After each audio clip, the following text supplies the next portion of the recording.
اعوذ باللہ من الشیطان الرجیم بسم اللہ الرحمن الرحیم اوعجبتم ان جاءکم ذکر من ربکم علی رجل منکم لینذرکم ولتتقوا ولعلکم ترحمون۔ اور کیا تم اس بات پر تعجب کرتے ہو کہ تمہارے پاس تمہارے رب کی طرف سے ایک نصیحت تم میں سے ایک آدمی پر آئی ہے کہ وہ تمہیں خبردار کر دے تاکہ تم بچ جاؤ اور تاکہ تم پر رحم کیا جائے۔ فَكَذَّبُوهُ فَأَنجَيْنَاهُ وَالَّذِينَ مَعَهُ فِي الْفُلْكِ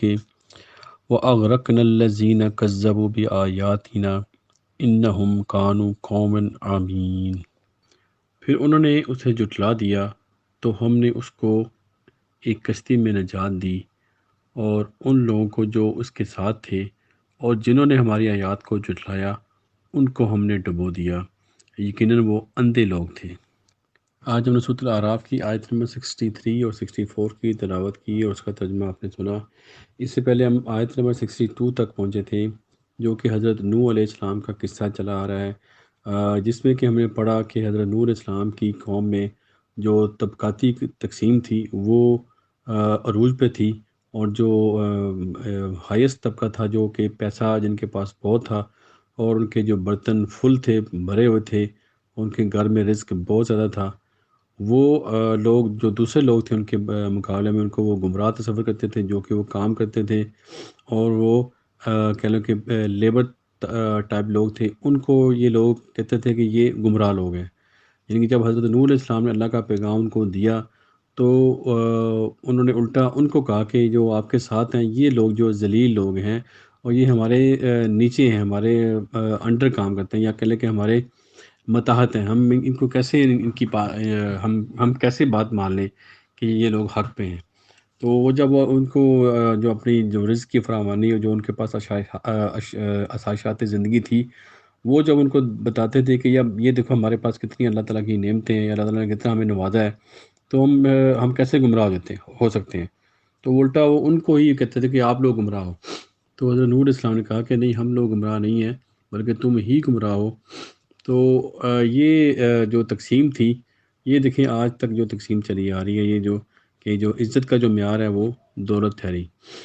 اور یہ چیز کی نفی انہوں نے کی حضرت نور السلام نے، اور انہوں نے اللہ تعالیٰ کی آیات ان کو پڑھ کے سنائی کہ آپ لوگ گمراہی میں ہیں۔ تو آیت نمبر 63 میں وہ کہہ رہے ہیں کیا تم اس بات پر تعجب کرتے ہو کہ تمہارے پاس تمہارے رب کی طرف سے ایک نصیحت تم میں سے ایک آدمی پر آئی ہے۔ تو ان کو یہ بتا رہے ہیں کہ دیکھو میں اپنے آپ کو، وہ اپنی پرسنالٹی کو پیش کر رہے ہیں کہ یہ میں دیکھو تم میں سے ہوں، میں کوئی باہر سے نہیں آیا ہوں، تمہارے اندر سے ہوں، تمہارے جو خاندان ہیں، ہم سارے ہمارے خاندان اکٹھے ہی ہیں، اور تم میں سے اللہ تعالیٰ نے مجھے یہ پیغام دیا ہے، کوئی میں باہر سے نہیں آیا ہوں، اس لیے تمہیں اس چیز کا یقین کرنا چاہیے۔ تو یہ انہوں نے ثبوت پیش کیا، اور دوسرا نے کہا کہ میں بھی ایک تمہاری طرح کا آدمی ہوں، میں کوئی فرشتہ نہیں ہوں۔ تو یہ دوسرا انہوں نے پروف پیش کیا کہ یہ جو اللہ کی جو پیغام ہے، یہ یعنی میں تم میں سے ہوں اور میں ایک آدمی ہی ہوں کہ جس کے اوپر اللہ تعالیٰ نے یہ پیغام بھیجا ہے۔ تو اللہ تعالیٰ کہہ رہے ہیں کہ وہ حضرت نور اسلام کہہ رہے ہیں کہ یہ اللہ نے کیوں پیغام بھیجا، تاکہ وہ میں تمہیں خبردار کروں اور تاکہ تم بچ جاؤ اس عذاب سے جو کہ اس اللہ تعالیٰ کی آیات کو جو نہ مان کے جو عذاب آتا ہے اس سے تم بچ سکو، اور تاکہ تم پر رحم کیا جائے۔ تو یہ اللہ تعالیٰ کی رحمت ہے کہ اللہ تعالیٰ نے تمہیں یہ خبردار کرنے کے لیے مجھے بھیجا کہ ابھی بھی تم باز آ جاؤ اور اپنے جو غلطیاں اس کو سدھارو اور اللہ تعالیٰ کے عذاب سے بچو۔ یہ اللہ تعالیٰ کی رحمت ہے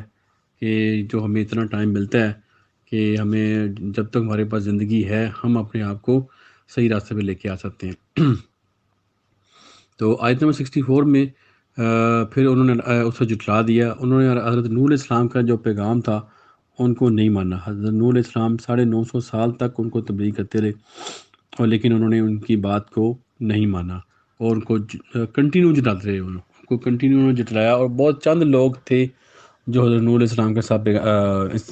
اسلام کو قبول کیا انہوں نے۔ تو اس کے بعد اللہ تعالیٰ نے پھر کیا کیا کہ اللہ تعالیٰ نے تو ہم نے اس کو ایک کشتی میں نجات دی۔ تو اللہ تعالیٰ نے جو دوسرے مقامات پہ جو ہم پڑھیں گے، حضرت نوح علیہ السلام کا جو واقعہ کافی جگہ رپیٹ ہوا ہے، تو اس میں اللہ تعالیٰ نے ان کو حکم دیا کہ آپ ایک کشتی بنائیں، اور ایک کشتی کے اندر جتنے بھی جوڑے ہیں، جو جتنے بھی قسم کے جاندار اس ٹائم اویلیبل تھے، ان کو آپ اپنے ساتھ رکھیں، اور باقی جو نافرمان لوگ ہیں ان کو ہلاک کر دیا جائے گا۔ پھر یہ کشتی انہوں نے اللہ تعالیٰ کے حکم سے بنائی۔ تو یہ کشتی بنانا ہی ہمارے لیے ایک پیغام ہے کہ جو اللہ تعالیٰ چاہتے تو اپنا کوئی فرشتہ بھیجتے اور ان کو وہ وہاں سے اٹھا کے دوسری جگہ بٹھا دیتا، اور یہ پوری جو لوگ تھے ان کو غرق کر دیتا۔ لیکن کشتی بنانے کا مقصد یہ ہے کہ اس احتیاطی تدابیر کے ہمیں ہر مشکل سے بچنے کے لیے اپنے آپ کو تیار کرنا چاہیے، اور ایسے ذرائع تلاش کرنے چاہیے کہ ہم اس مصیبت سے یا اس جو مشکل گھڑی سے اپنے آپ کو بچا سکیں۔ تو یہ کشتی انہوں نے بنائی اللہ کے حکم سے۔ اللہ تعالیٰ نے ہی بتایا ان کو کہ کیسے آپ نے اس کشتی کو بنانا ہے۔ تو انہوں نے وہ کشتی بنائی، اور اللہ تعالیٰ نے اس کشتی کے ذریعے اللہ کے حکم سے ان کو نجات دی، اور اللہ تعالیٰ نے جو باقی جو لوگ تھے جنہوں نے اللہ تعالیٰ کی آیات کو جھٹلایا، ان کو اللہ تعالیٰ نے پانی میں ڈبو دیا، حتیٰ کہ ان کا جو بیٹا تھا ان کو بھی پانی میں ڈبو دیا گیا۔ وہ بھی حضرت نوح علیہ السلام کے اوپر پیغام نہیں لے کے آیا۔ تو اس نے کہا کہ میں پہاڑ کی چوٹی پہ چلا جاؤں گا تو میں اس پانی سے بچ جاؤں گا۔ تو حضرت نوح علیہ السلام نے ان کو فرمایا کہ آج اللہ تعالیٰ کے عذاب سے کوئی نہیں بچ پائے گا سوائے ان کے جو کہ میرے ساتھ آئیں گے۔ تو آ جاؤ میرے پاس اور میں تمہیں بچا لوں گا اللہ تعالیٰ سے، اللہ تعالیٰ کے عذاب سے میں آپ کو بچا لوں گا، تو اللہ کے حکم سے۔ تو وہ ایمان نہیں لے کے آیا، اور وہ جو وہی جو لہریں جس نے پوری قوم کو تباہ کیا، تو اسی لہر میں وہ بھی ڈوب گیا۔ تو اس سے ثابت ہوا کہ نبی کا اولاد ہونا بھی ان کو نہیں بچا سکے گا جب تک کہ وہ اس پیغام کو نہیں مانیں گے جو کہ وہ نبی لے کے آتے ہیں، جو نبی پیغام دیتے ہیں ان کو ماننا بہت ضروری ہے۔ تو تب ہی ہماری نجات ہے۔ تو یہ ہمارے لیے پیغام ہے کہ خالی ہم اگر مسلمان اپنے آپ کو کہیں گے تو ٹھیک ہے، اینڈ میں آپ کہہ سکتے ہیں کہ سزا ملنے کے بعد ہم سب لوگ اللہ تعالیٰ ہمیں معاف فرما دیں گے، جو اینڈ رزلٹ ہے۔ لیکن وہ جو سزا ہے وہ بھی اتنی آسان نہیں ہے، وہ بھی ہمیں پتہ نہیں کتنی دیر تک اس سزا وہ سہنی پڑے گی ہمیں۔ تو اس لیے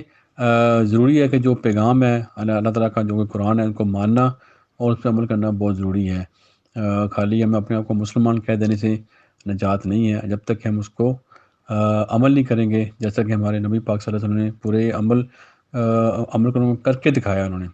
اسی طرح ہمیں بھی وہ کر کے وہ عمل کریں گے، تبھی ہم جو ہے نجات کے مستحق اور اللہ تعالیٰ کی رحمت اور فضل کے مستحق ٹھہریں گے۔ اللہ تعالیٰ ہم سب کو عمل کی توفیق دے، اور دعا ہے کہ پوری دنیا میں جہاں جہاں کوئی بھی پریشان ہے اللہ تعالیٰ اس کی پریشانیاں دور کرے، جو بیمار ہیں ان کو شفا دے، اور جو فوت ہو چکی ہیں اللہ تعالیٰ ان کی مغفرت کرے۔ آمین۔ صدق اللہ العظیم۔ جزاک اللہ خیر۔